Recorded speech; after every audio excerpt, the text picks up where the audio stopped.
Chapter 1. The Sunlight Trap. The city of Lviv welcomed them with a fine drizzle.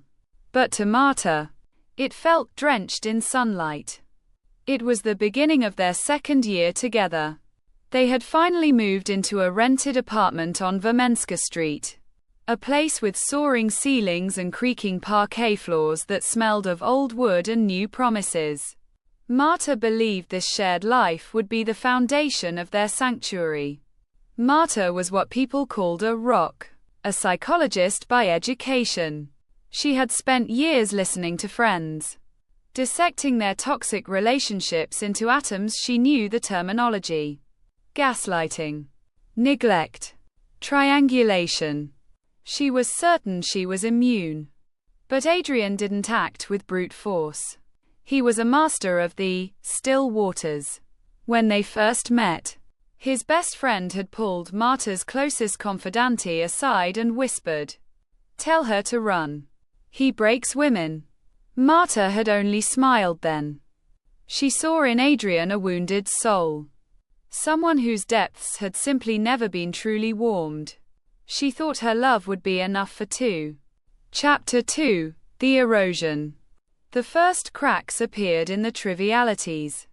Marta loved her copper-red hair. It was her manifesto of strength. "You know," Adrian said one evening, running his fingers through her strands, "this color is so aggressive. It hides your true tenderness. It makes men look at you as something accessible. Be natural. For me."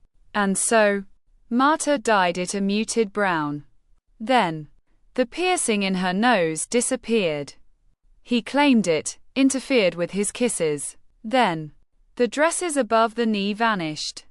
Every change was met with his approving gaze, which had become her highest reward.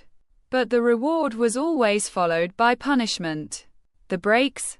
This was the most terrifying part. After any minor disagreement, Adrian would simply cease to notice her. He could live in the same apartment for days without uttering a single word, looking right through her as if she were made of glass. Marta would wander the rooms like a ghost, blaming herself for not trying hard enough. She began to feel like a hollow vessel that he would either fill with his presence or leave to dry out and crack. Chapter 3. The Weight of Words. He struck hardest at her past any story of previous relationships, shared in moments of intimacy, was eventually weaponized. "After everything you've been through, you should be grateful I'm even with you," he would snap during a quiet dinner. "Your reputation. Well, you know it yourself. I'm trying to pull you out of that mud." He forbade her from smoking even in the company of friends, though he never denied himself a party. He commented on every piece of bread she ate, hinting that she was losing her shape. Marta began to fear her own reflection. She, the woman who rescued others, could no longer rescue herself from the quiet voice in her head that spoke with Adrian's tongue. "You aren't good enough. You are nothing without him." Chapter 4. The Final Act. The breakup wasn't an explosion. It was exhaustion. One day, Marta simply realized she no longer had the strength to breathe in this vacuum. She left. But she kept the friendship, a safety buoy to hold onto so she wouldn't sink all at once. For 6 months, they balanced on that edge. She began to come alive again. She brought back her piercings. She started laughing loudly again. And that was exactly what triggered him. 2 days ago, he messaged her. Not a hello, not a how are you, Marta. I've been watching who you're becoming. You are turning into someone foreign. Someone I find unpleasant. I don't recognize the girl I loved. I need a break from this friendship. You've disappointed me. In the past, these words would have shattered her. She would have rushed to apologize, asking what she had done wrong. But now, she sat in a cafe, looking at her phone screen, and suddenly saw the entire blueprint. This was the final lever. The last attempt to pull her back into the state of a convenient doll. Chapter 5: Ash and New Blooms. Marta exhaled slowly. She felt the iron hoop that had constricted her chest for 3 years finally snap. She didn't write a long letter. Goodbye, Adrian.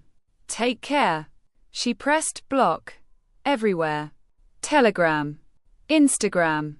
And her phone's contact list. She knew that in 3 days he would cool down and return with apologies that were really just another method of control.